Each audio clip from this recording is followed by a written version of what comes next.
night, the first night I went there, she was standing between me and the knife box. She's taller than me, bigger than me, stronger than me. The back, it would have made me feel better.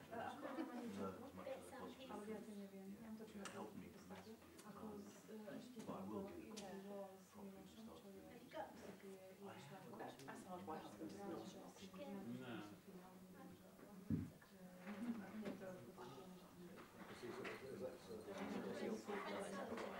Yep, that was the papers in the bag. Yeah. No. That's last week's notes. After being, or having been, after having been chased off. You see, after being chased by a politician. Sorry? That's a big change. I wouldn't mind, but she was my best friend in life. But I think she became my best friend just to get close to her. I had no idea what was going on. Say, are you sure? No, it's fine. Just friends. Until one day, It's just things like that. they run an archery company together. They teach archery, they're archery coaches. And the Olympics. Because archery is not a spectator sport. You're standing, there's thousands of people standing around watching somebody put an arrow in a space that big with accuracy. You need screens, really. Well, yes, but it's still not, it's not really a spectator. Okay. So the archery GP asked what crew of people he had, would they have a go archery in the background, so people could actually go and see how difficult it is. Because these guys make it look so simple. You know, they're a millimetre out and they're close. But you're lucky if you're within a metre. You don't know what you're doing. So they were having to have a go archery. Then they did Paralympics, which is on the north side of the river, and the road's being closed at 3 o'clock in the morning.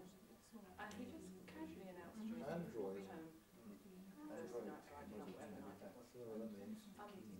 Because we were staying at the Arsenal. We've got a room. And then carried on with the sentence. Android. And it wasn't until probably the following day. What did habitat or You know, you suddenly get those moments. We got a room. Okay, Tara. And suddenly, Yes, if you could do Dr. Shu, that would be great. alive. say that for you? Now they got like they go away for weekends. Okay. Places. You know, Slideshow. I just suck it up. Play from start. But I will not divorce him. And it Oh, thank you. Oh, lovely, thanks.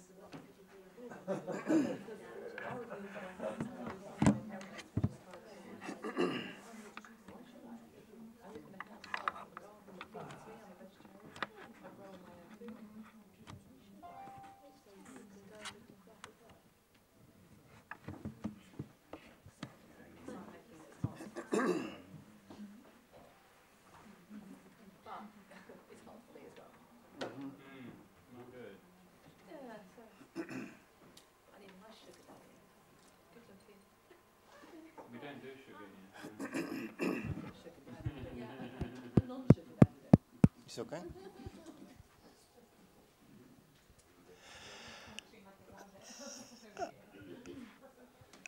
Hello, good evening, everybody. Your microphone's not working yet. It's not working? Yes, it's working. It's for the camera, not for... Oh, okay. Okay. Hello, good evening, everybody. Thank you. Thank you for coming, and I hope we're going to go through something interesting tonight. I'm going to talk about the stress. And I think stress is very important because I have been now as a doctor for over 37 years, and I have never seen any patients the stress is not really contributing to his disease. So it's always when there is disease, there is stress. So we are going to look into the stress response.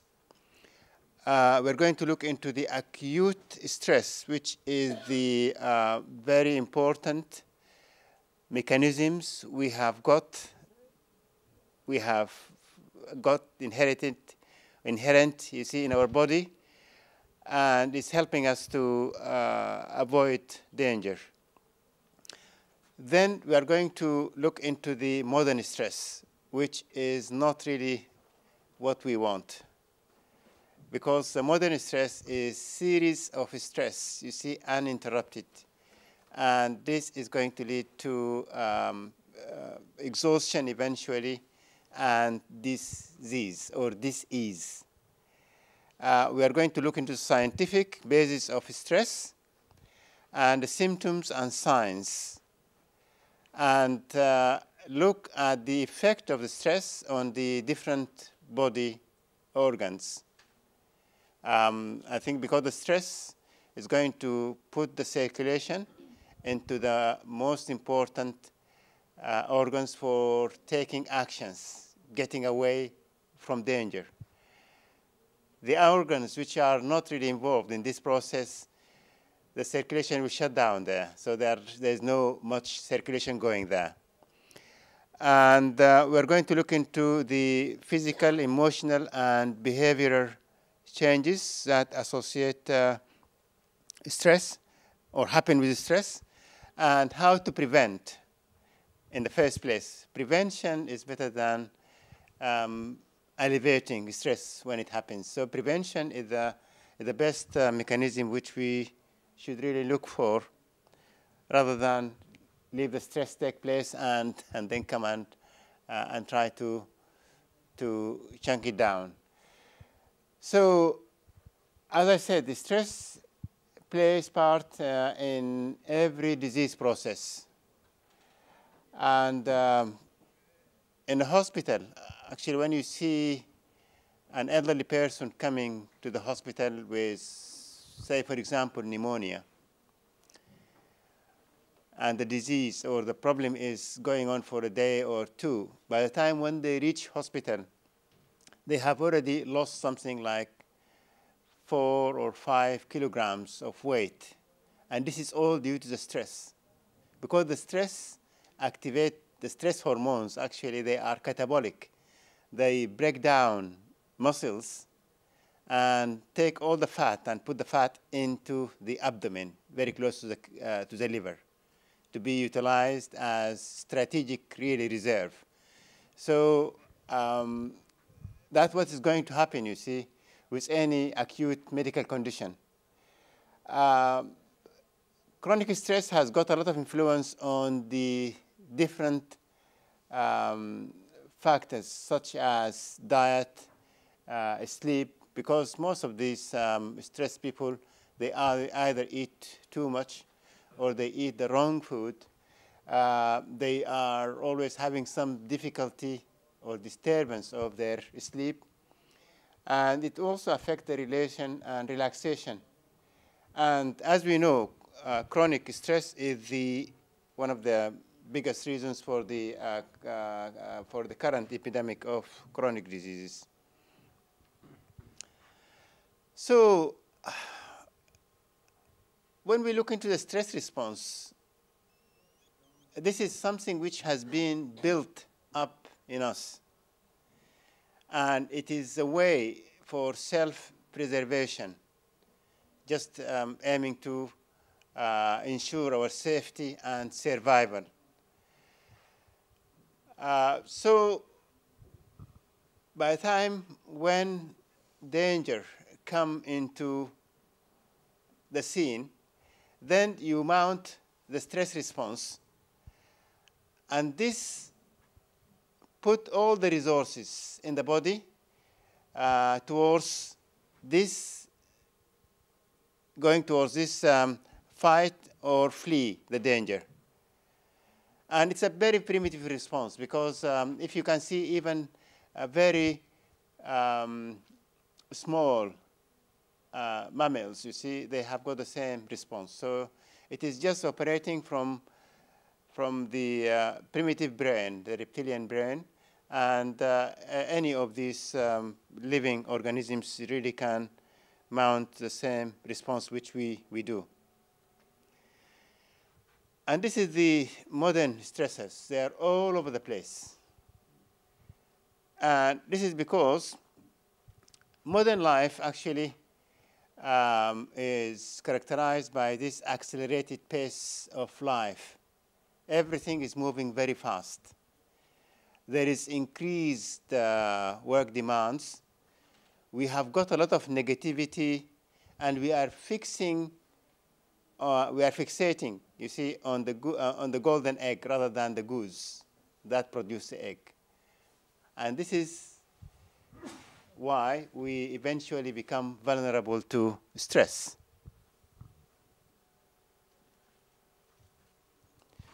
So if we look into the modern life stresses, they are all over the different really areas, starting from work, home, social disputes, family conflicts, and there are too many financial problems. These are all stressors, you see, happening at various levels of various parts of our life. And the stressor become a stressor because of one or the other reason. It's either because it is something difficult or dangerous. That always put the stress response on. Or if we feel we are not adequate enough to get over it. We haven't got enough resources to get over this area, so it becomes a stressor. And with the perception of the stressor in modern life, you see, then we start generating the stress response, or we start really mounting the stress response continuously 24/7. And we get really overwhelmed. We get exhausted eventually, and we get tired, you see. And this, if has gone for a little time, for a little while, then it results into a dis-ease, or a disease, actually.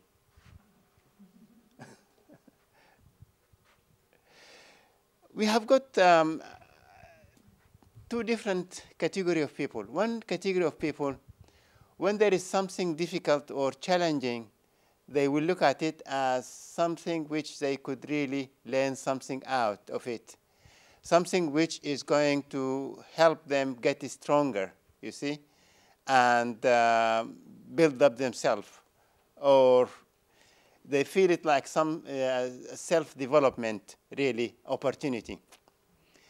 But other people, you see, with the least stress, they feel like they are having a bad luck or going into a misfortune, and they become overwhelmed, and they lose hope.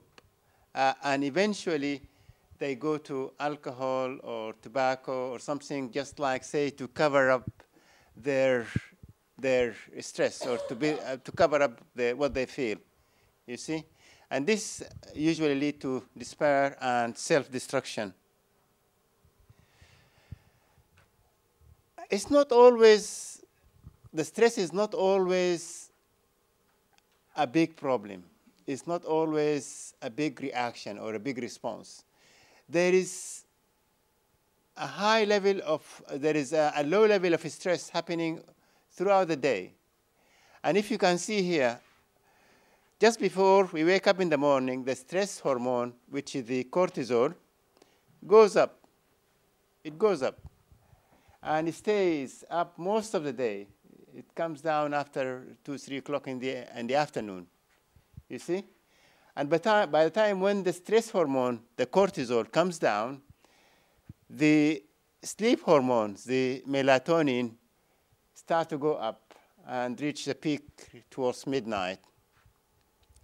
So this is not really, I mean, it's telling us something, you see, because you see, this is something built up in the system. We have got this system available within us, you see, and every cell in the body is just having the same feeling, you see. when it comes here, like say 9 o'clock in the morning, like 7 o'clock or 8 o'clock in the morning, every cell in the body wakes up. Because you see, this is time to work. Everybody, every cell, every organ has to wake up because this is time to work. And they have to know that, you see, when they are going to work, then they have to be very alert and vigilant, because I'm talking about our ancestors who lived among quite a lot of danger. You see, they have to be alert, and we have got all their cells, and we have inherited all their cells and all their body system. So they have to be very alert. So there is a level of cortisol coming to cover this period of time, the daytime. And they know that they are going to move about to find their food. And by the time when they find their food, then still they need a bit of stress to help them digest and absorb their food and metabolize their food as well. And they have to find their lunch, but they have to make sure that they're not going to be the lunch of another predator.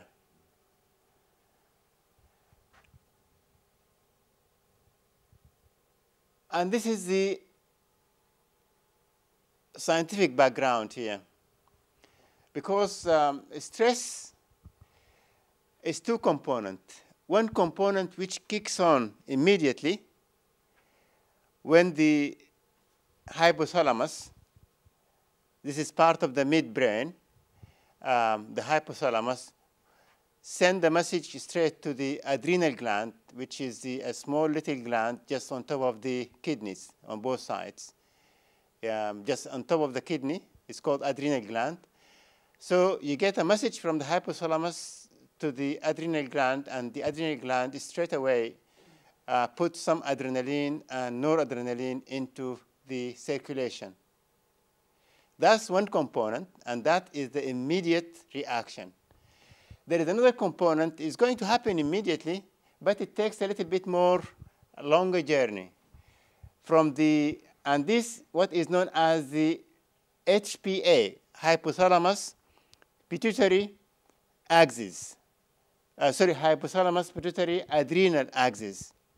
So the message goes from the hypothalamus to the pituitary gland, and the hypothalamus senses that there is danger, you see. So it puts something called corticotrophin releasing factor. This is the thing which activates the pituitary gland to produce something called ACTH, which is adrenocorticotropic hormone. And that is the message which goes to the adrenal gland to produce the stress hormone, which is cortisol. You see, so it's a long journey. But the first one, adrenaline and noradrenaline, which is produced from the same gland, the adrenal gland, but a different area, because the adrenal gland has got two areas, important area. One area in the middle, they call it the medulla, and the medulla is the area which produces adrenaline and noradrenaline.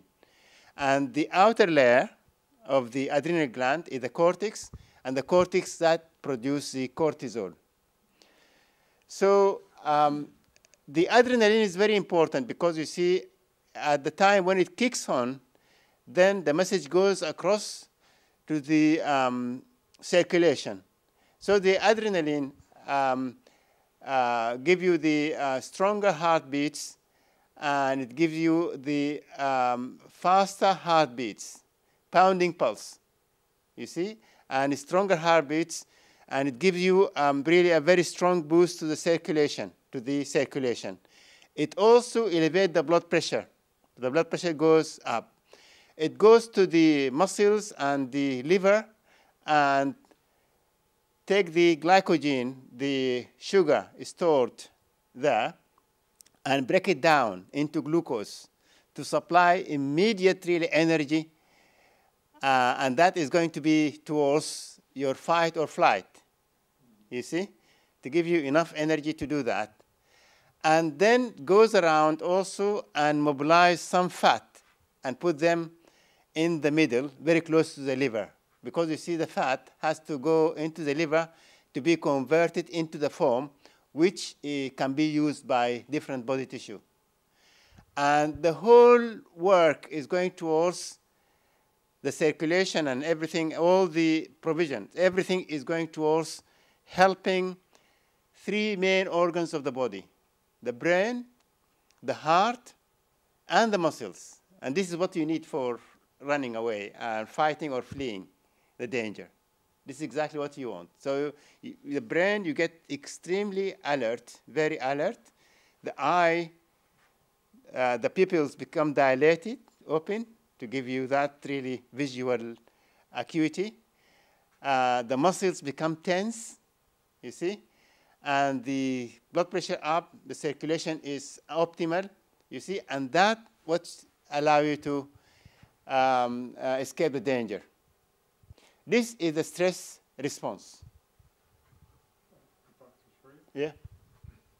The adrenal gland can get fatigued because I've heard of adrenal fatigue. Is that because you're in the stress mode too long that your adrenal gland gets fatigued? Yes, yes. Actually, initially, you get elevated level of cortisol because the adrenal gland is going to work over time. But if the stress continued for a long time, then the adrenal gland become exhausted. So the level starts to come down. The cortisol level starts to come down, but the other hormone produced by the adrenal gland called the DHEA becomes too much down, so it's become low. Cortisol is still on the fatigue side, is still not really very low, but the DHEA come low. And then later on, the adrenal gland become exhausted. When it becomes exhausted, the the cortisol comes low, and the DHEA also become low. And at that time, you see people become lightheaded, become dizzy, giddy. They develop all the symptoms you see of sugar and salt craving, because they want something to put into the circulation, because salt is good to lift the blood pressure a little bit. So they want to eat too much salt, you see. So it's a stage, actually, fatigue, and then it becomes really exhausted. Yeah. Okay. So, and this is the adrenal gland. As we said, it's a very, very small gland on the top of each kidney. And it's triangular in shape and 3 inches in length, 1.5 inch in height, and has got an inner layer, inner part, which is the medulla, and the outer part is the cortex. And as we said, the sympathetic system, which activated from the adrenaline and noradrenaline, come from the inner part of the gland. And the adrenaline prompt the body to spring into action, while the stress hormone, including the hypothalamus pituitary activation, takes a little bit longer and eventually produce the hormone cortisol. This is the drawing which will show you the mechanism. From the hypothalamus, it comes down to the pituitary gland. And the pituitary gland is 2 parts, the posterior part and the anterior part. Actually, the anterior part is the one which contributes to the adrenocorticotrophic hormone that stimulates the adrenal gland to produce the cortisol. The posterior part produce 2 hormones. One of them is oxytocin, which is the connection hormone. Oxytocin is the connection hormone. Is the love hormone. And the other hormone is the water retention hormone. You see? So the anterior pituitary is like, say, control most of the other glands, other hormones, other glands in the body. So it control most of the other glands in the body. But the cortisol comes from the anterior part of the pituitary gland. So when the adrenocorticotrophic hormone comes down to the adrenal gland, we have got two main hormones. The one produced from the gland, one called the glucocorticoid, because this is what comes from the outer part of the gland, the cortex of the gland, the glucocorticoid. And the gluco means glucose. Corticoid is the hormone that controls the blood sugar. The other one called mineral corticoid. Mineral corticoid, mineral is just like mineral, just like this one is actually control the sodium concentration in the body. So as if we are talking about, you see, the glucocorticoid stabilize the blood sugar, and the blood sugar is very, very important for the brain. You need to have adequate, steady blood sugar in the circulation for the use of the brain. When the blood sugar goes down, you see the brain is going to suffer. So during this emergency situation, you have to have a steady and good level of sugar in the blood. The mineralocorticoid is also very important because you need sodium, which is the mineral or electrolyte. You need sodium to keep the blood pressure at a good level. Because you see, if you lose sodium, then the blood pressure goes very low. And there are too many conditions actually when people lose sodium. And the blood pressure, when it goes too low, you see they suffer because you see with confusion, they suffer with dizziness, giddiness, circulatory problems, you see. So these are very, very important hormones for the stress response. The other one is called corticosterone, and this controls the immune system. Because you see, during this emergency situation, you need the immune system to be available there in case if there is any injury or anything, then the immune system is there to go straight and help to restore the damage. And the adrenal gland also produce sex hormones like testosterone, the female and the male. The female, like say estrogen and progesterone, and the male, like the testosterone. But these are produced in small amounts in the adrenal gland. Most of the sex hormones come from the genital organs, like the testicles and the ovaries.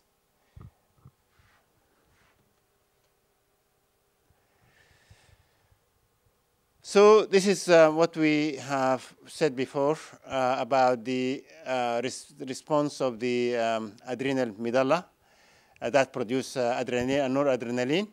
And we get the dilated pupils and the maximum alertness, the heart rate, the blood pressure, and the breakdown of glycogen and fat mobilization. And then you get shut down to the circulation of other organs in the body that are not going to be involved in the stress response, like the gut, for example, like the reproductive system. So these are not going to be involved in the stress process.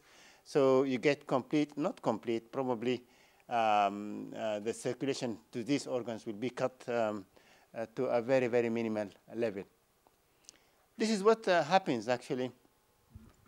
If you are, for example, actually when I go out running long distances and come back, then my digestion absorption is not going to be okay because the blood has been shifted away from the gut for quite a few hours, you see, and by the time when you come, it takes time. It takes sometimes a couple of days before the circulation will come back. And even so many athletes actually might suffer quite a lot. Actually, this is one of the serious complications of long-distance running. But it can happen with other things. Anybody distressed or stressed because of something else, the blood also is diverted away from his gut and they can suffer with indigestion, for example. They are not digesting their food. They are not producing adequate acids. They are getting this indigestion, heartburn, tummy problems. So there is quite a lot of symptoms that can happen from that. And when the stress response is complete, then I think you should really come back to where you had been, in peace. Just like the deer, it will go back again peacefully grazing.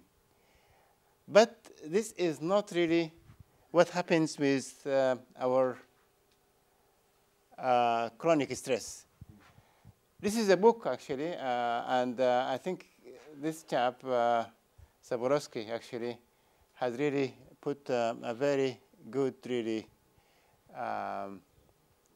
he looked into all these changes that happen with the acute stress response. And this is why zebra don't get ulcers. Yeah, because they don't really get stressed. Actually, after the stressor is over, they go back again to their peaceful life, you see. But unfortunately, for humans, the thing continue for a long time and for no obvious reason. So this is what we see normally. When the system, you see, is not really turning, when the system continues to fire all the time without turning, without going down, that is the problem. And the adrenal gland, continue to work over time, as we said, and resulting sometimes, you see, in fatigue and exhaustion, and anxiety, depression, poor sleep, and memory problems. And the stress is the biggest cause of the modern days epidemic of chronic diseases. Most of the time, actually, people will think the stress is only the mental and emotional stress. And in reality, actually, this is not, it's common, actually. Mental and emotional stress is very, very common. But every day, you see, I'm seeing patients, they have got stress due to other factors, and they are more important. Like stress could be due to physical causes, like infection, surgery, trauma. Actually, this reminds me about what happens to me when I was stressed after a couple of two surgeries, surgical procedures. I lost 14 kilograms in weight. And this is due to the stress associated with surgery. Infection, as we said, also people lose quite a lot of weight. And there is quite a lot of losses due to stress associated with infection. Biochemical stress is very common as well. People, when they have nutritional deficiencies for a long period of time, there is the stress response continue. Because you see, the body has to be in equilibrium. When there is something which is not working right, this will fire up the stress response. And this will continue until the problem is addressed properly. So like, say, toxins, like nutritional deficiencies, toxins, actually, I have seen many patients who have got heavy metals on them, like mercury, like lead, and they continue to have this stress response for a long period of time. Genetic variations, some subtle changes in genes, not giving the optimal support for the metabolic reactions, will result in accumulation of metabolites in the cells, and this results in stress that might really be going on for so many years. And this is just a case, I mean, to highlight the importance of the other elements, other causes of stress. She's a 42-year-old lady with 2 children, and she had long marital stress, and she went into a very painful divorce. And she's currently working as a cleaner in a restaurant when she came to see me. She went to the hospital already and had been diagnosed with IBS, irritable bowel syndrome. And she had treatment for some time and with no success.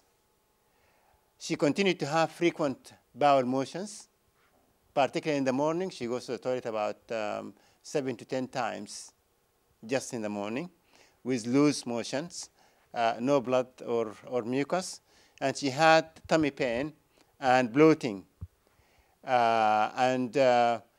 She had indigestion, and she was passing gas.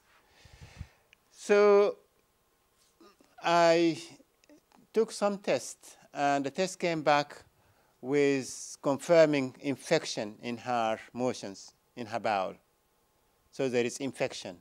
There is abnormal bacteria in the bowel. And she had poor digestion. She was not able to digest her food. And low stomach acid. And when we did the nutrition test, she had multiple severe nutritional deficiencies of like the B vitamin groups and other things like zinc and iron and selenium. They're severely deficient. And she has toxins also showed up on the test.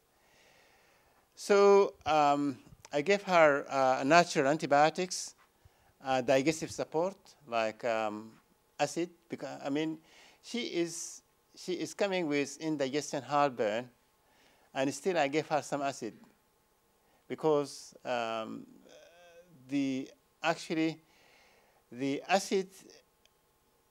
which is going up and down, you see, during the indigestion or heartburn, is due to the fact that she hasn't got enough acids in the system. Because between the gullet and the stomach, there is a valve. And if you are able to produce adequate amount of acid, this valve has to close tightly. By the time people lose the ability to produce adequate amount of acids, then the valve is not really tightening up. And this is why they're having the indigestion, the reflux disease. So the very interesting thing, because she had been working in the restaurant and she was using these cleaning chemicals, one of them is the pesticides. So there is evidence in the test that these pesticides are going into her systems and causing a lot of stress, chemical stress. And because of the nutrition deficiencies, there is another problem. Because of the indigestion, there is another problem. Because of the low acids, these are all causes of stress, you see? So I gave her some natural antibiotics, which is not really like the normal antibiotics we use in hospital. These ones actually kills most of the friendly gut bacteria. But we gave her something different.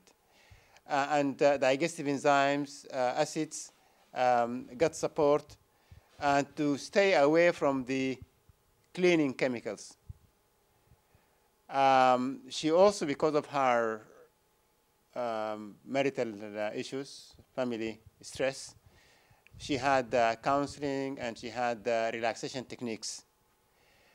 She made a very good progress within a couple of months, actually. I think it's 2.5 months, actually. She was symptoms free. So this is just highlight. I mean, stress is not always mental and emotional. Stress could be physical, and it could be chemical or biochemical, you see, in the body.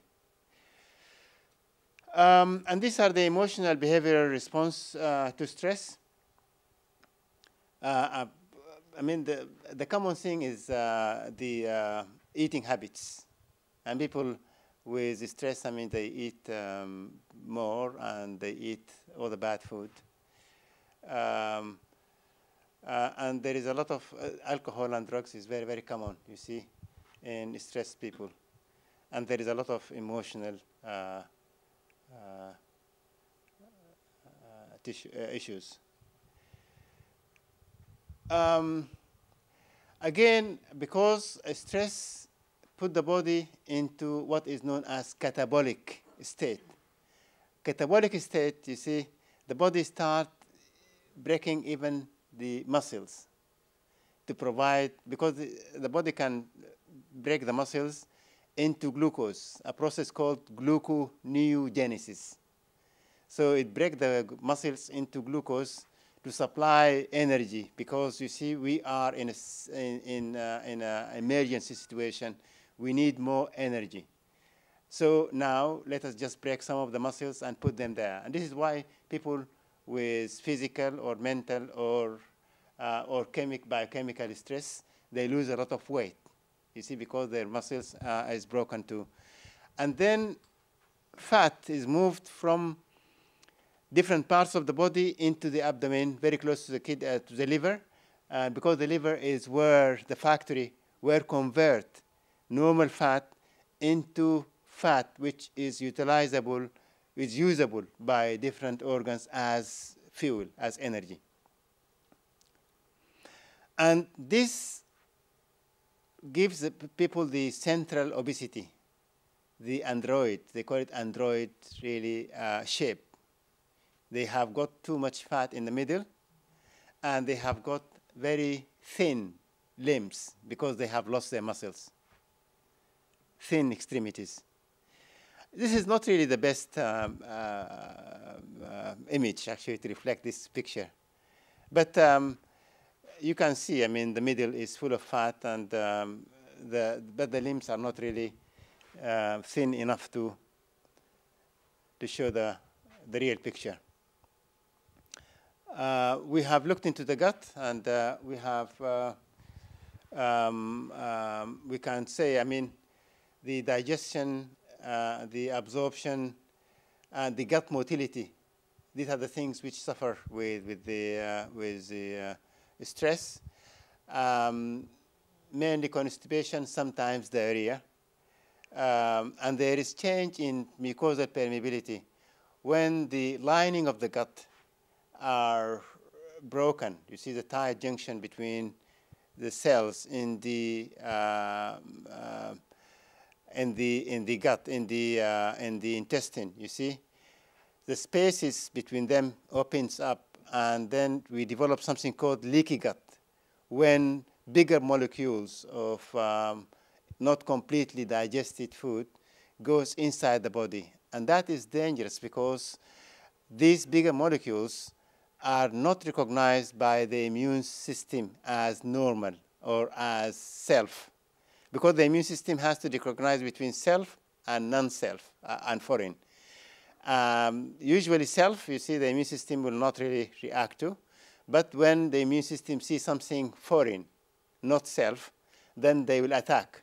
And by attacking these molecules of incompletely digested proteins, it raises a reaction.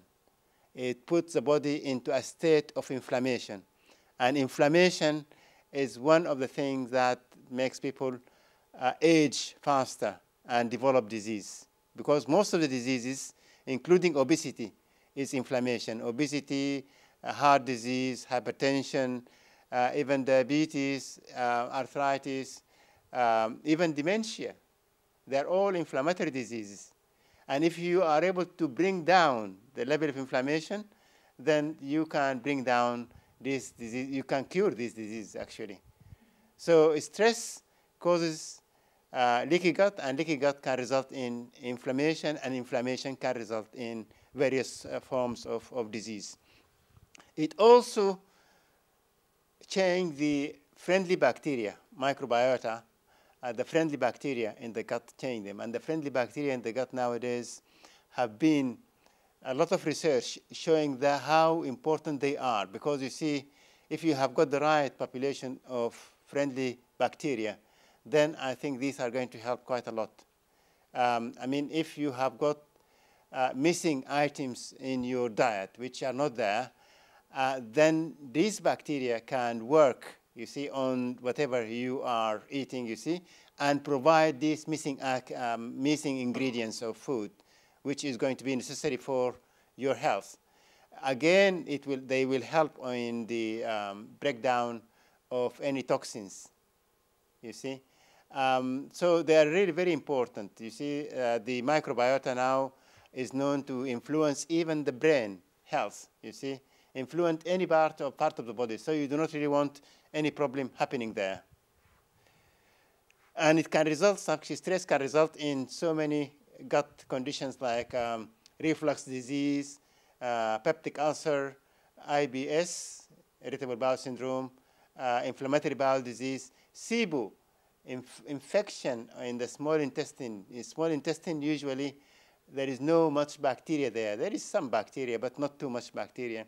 But when you get overgrowth of bacteria in the small intestine, this is not good, because you want the small intestine to be clean of bacteria, because this is where you are going to absorb all the good nutrition or nutrients into your body.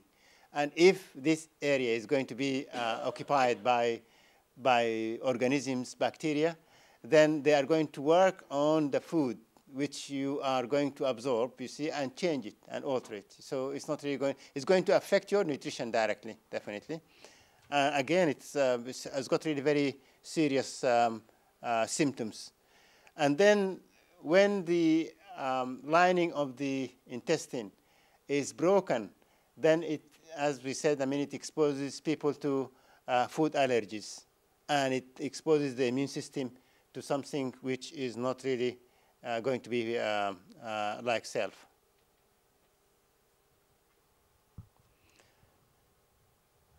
Yes, chronic disease, chronic stress is known as the cause of obesity, and as you said, it leads to comfort eating, and most of the time you see they eat the wrong food.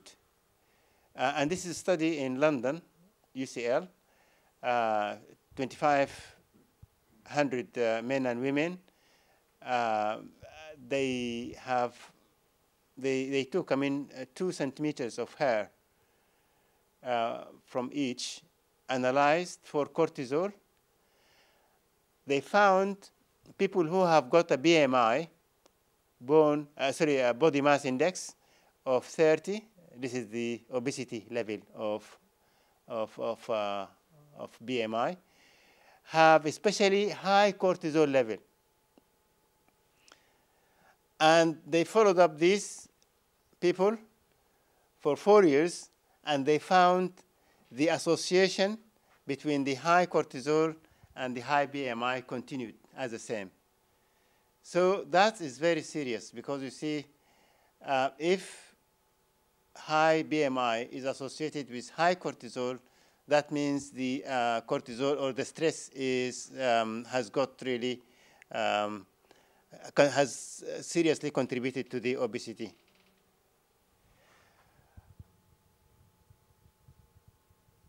The high cortisol and the stress also affect the function of the thyroid gland in the neck, the one which is just like, look like a butterfly in the neck here. It's a very, very small, but it's a very important gland in the neck.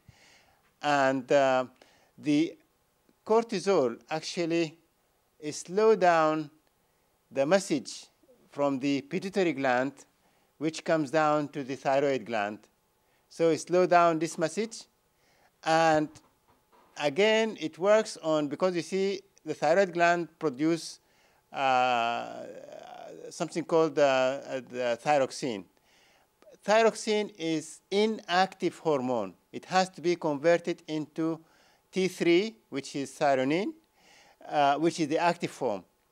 But cortisol stops the conversion of the inactive form into the active form. So as if when your thyroid gland, when you have got the stress hormone high, then your thyroid gland, as if it is shut down. It's shut down. You see, it does not really work as it should do.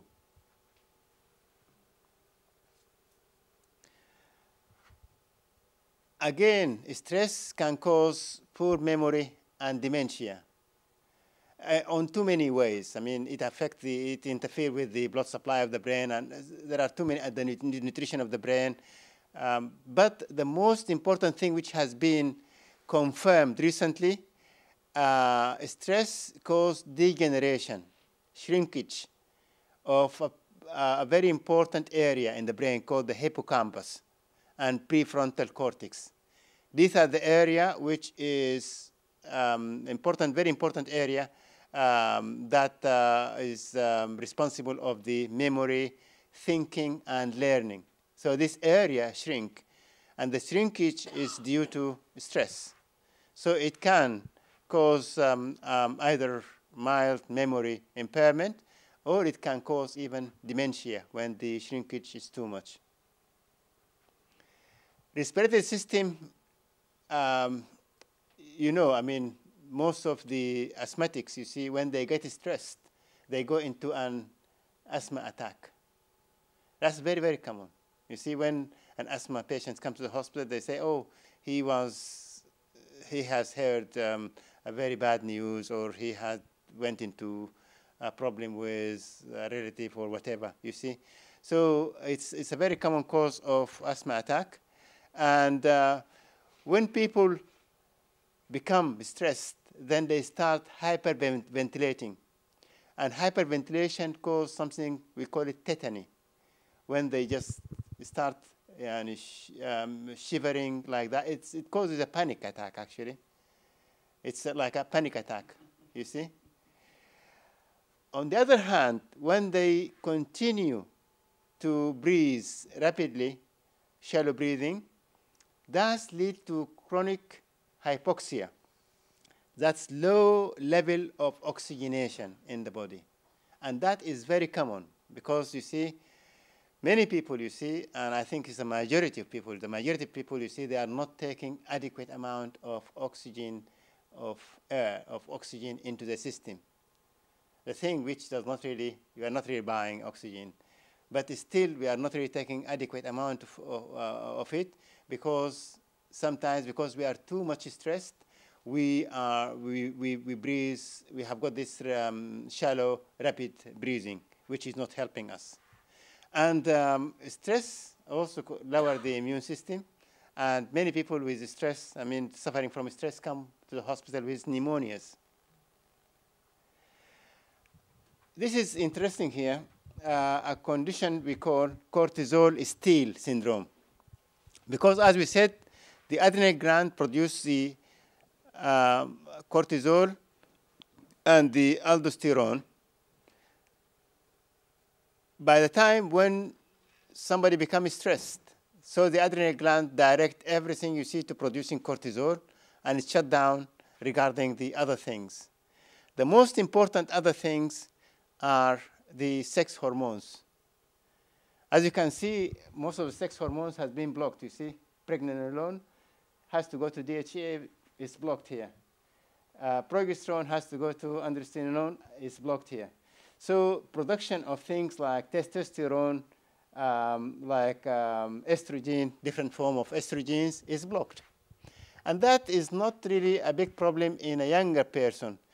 Because, but in an older person, you see women going into menopause or men above the age of 50 or 60, they are not really producing adequate amount of sex hormones from their genital systems. So the adrenal sex hormones are very, very important to them. So when they become too much stressed, then they lose all the good sex hormones. They are very important, like testosterone is very important even for the brain function, for the bone health, for the muscle health, you see. So they lose all these things. And these are just suggestions to prevent. Prevention is more important than alleviating symptoms after it happens.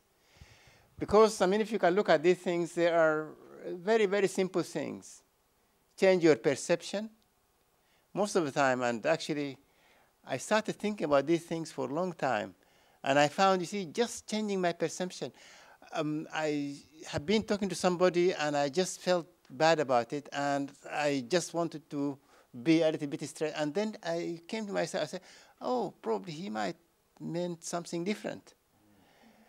And change your attitude. Be positive. Always assume, be on the positive side of life, you see? Yeah. Be proactive. Circle of influence.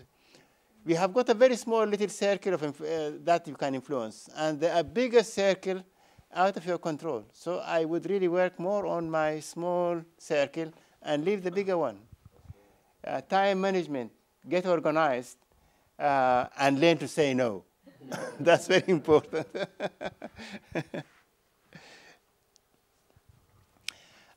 Meditation and yoga is known as stress relieving techniques. And this is a study,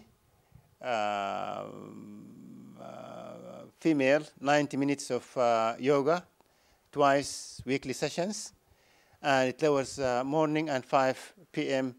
Cortisol. The other study is really something really very interesting.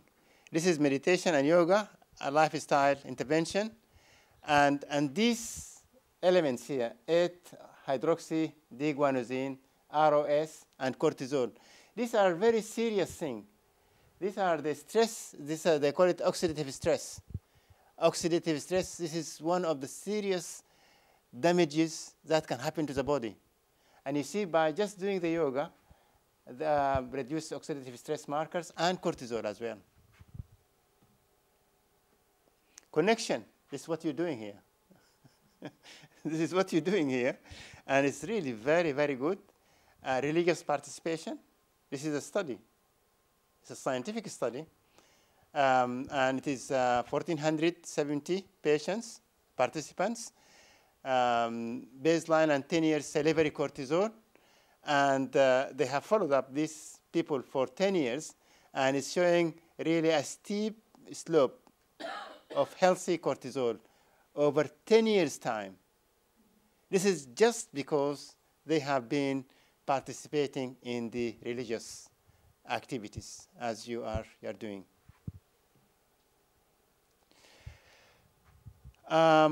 Simple techniques to relieve stress. This is after the stress happened. So you can do these things. This is, again, you're doing also this. You see singing, music, therapy, laughter,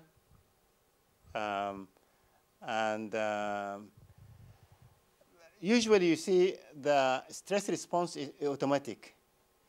But to relieve stress, you have to learn skills to relax, you see. That one is automatic because that one is built in us. It's going to happen, you see, out of your control. But if you would like to learn relaxation, you see, this is something else. You have to learn it. You have to practice it. And sharpening the saw, I got that from Steve Covey. I mean, he's he meant, you see, you are not really going to work all the time. You see, you have to take time off. You have to relax. You have to renew things. You have to, and when you come back with a little bit more productive than staying on work. The word smile, even sometimes you see when I say it to myself, smile, you find, even if you say it to yourself, you see, you will smile. And the smile has got really a very big effect on relaxation, lowering your cortisol down. And these are also other stress-relieving techniques. Prayer is very, very important one. Deep breathing, pranayama, meditation, mindfulness, hypnotherapy, visualization is very, very important one. This is what I do, actually. I know some places when I was young, and I like these places very, very much. It represents really peace to me, you see. And every time, you see, when I sit down with myself and just visualize these beautiful places in my mind, you see, it gives me a lot of relief. massage, muscle relaxation, forgiveness, gratitude, exercise, body scan. You just go from your toes, working as if you are a CT scanner. Yes. And that has got really a very, very, very good effect. Yeah. Exercise, reach out for other people, listen to music, play music, sing, and Tai Chi.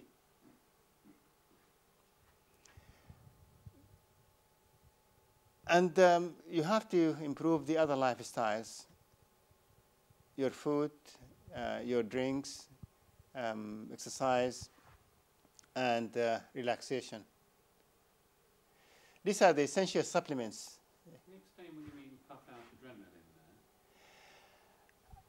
This is when you exercise. Because I thought if you've got adrenaline, your adrenaline cut down cortisol. Yes. Is that right? Yes, yeah. So if you exercise in the morning, that's the best time because it decreases your cortisol, or not?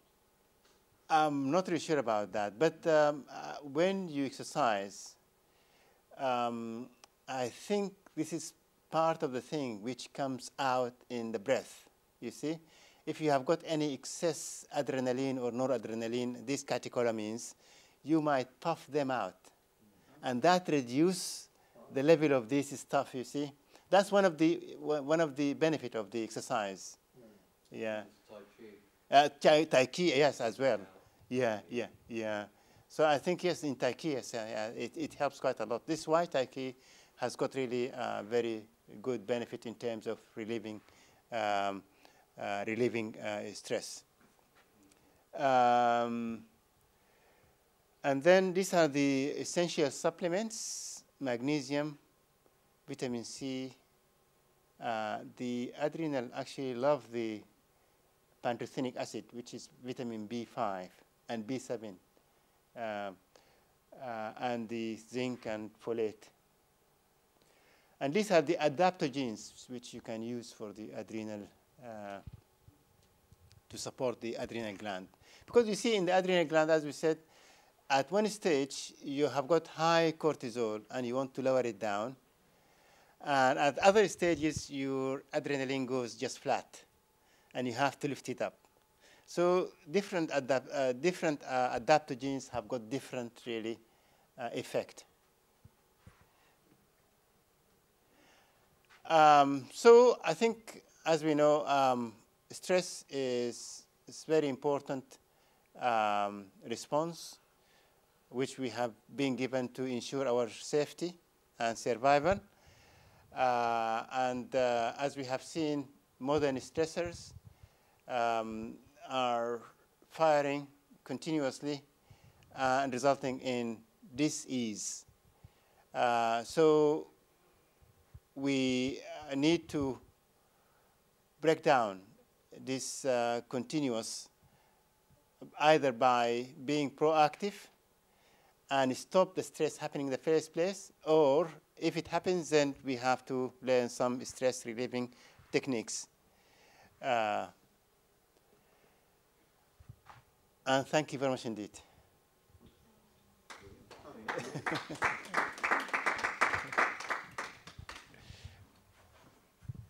Thank you, Dr. Sharif. I'd like us all to just put our hands together and let's just thank him for what he's done. It's been amazing. Hallelujah. This is the second course, and I know some people dropped out, but a lot of people, probably 30 people went through the first course, and about 15 of us did the second course. We're seeing Surrey Family Services this week. They're coming to see us, in fact. And I know they're going to offer us some people to look after, to put through the Pivotal Health Plan, obviously at the very basic level. And therefore, we're going to ask if any of you are prepared to watch over a small group. In other words, just implement what you've learned, help people adapt a healthy lifestyle, because a lot of them are stuck in the stress environment, and the council don't know what to do with them, because they they're suffering all kinds of problems, and if you don't meet them, it gets worse. And so they're looking at us to help, and I think I'd love to do it. You know, if we can get even 10 of us help 5 people, that's 50 people. So that would be a good start, to start off with 50. They mentioned 200, and I said, whoa. But 50 would be a good start, where you're actually helping 50 people get through. And imagine the knock-on effect it would have on the families, because they've all, you know, a lot of them, you know, are struggling. They've got issues that they can't cope with. But then bring in the healthy lifestyle, especially what we've learned tonight, how negative stress can be in anyone's life, and all the, you know, the ailments and diseases that can stem from that. So I'm not going to ask you tonight, because I know some of you are already getting nervous. I hope he doesn't ask me. But think about it, pray about it. We will get 10, I'm sure, and we'll get involved. And it's time now that, you know, we've got to the next level. We've been doing it long enough. How many of you have continued with the Pivotal Health Plan? Yeah, so it's great. I mean, I'm past the first year, and I'll tell you, it just gets better and better. And there isn't a, I've arrived with it. So you can't just say, oh, well, you've done 8 weeks, that's it. I mean, this is a lifestyle. So you just keep going, you keep learning, and praise God, Dr. Sharif is checking everything out and getting, you know, all the latest scientific data, because we're more interested in what, you know, the latest scientific tests are done than the doctors. And tonight I taught about health and how we've created a population that sees health coming from the national health system and doctors. I mean, that is chronic, that's terrible. Whereas, you know, we've got to see our health coming from God, and then we have to do something about it, and not just run to the doctor every time. It's just, you know, we have to deal with it. Anyway, I went through all of that. So I think we as a community need to start helping the community, and Dr. Sharif has come and deposited some really valuable things that I think will affect our lives, not just, you know, for a year, but for decades. And we can pass it on. So think about it, and I will be approaching you again. And again, Dr. Sharif isn't going to disappear. You know, he's going to be around, and we're going to discuss what do we do next. We have plans, and it's not going to stop. But you know, I'm so grateful to this man. Honestly, I've seen him impact on so many lives. And he's never turned anyone away, no matter what time you call him. You know, he's got a word for you. So I know God's going to bless him. But we really do need to show our appreciation to him. So when you next see him, always go up and just thank him. Amen. That's the best thing you can do. So thank you all. And I think that's it. The session is over.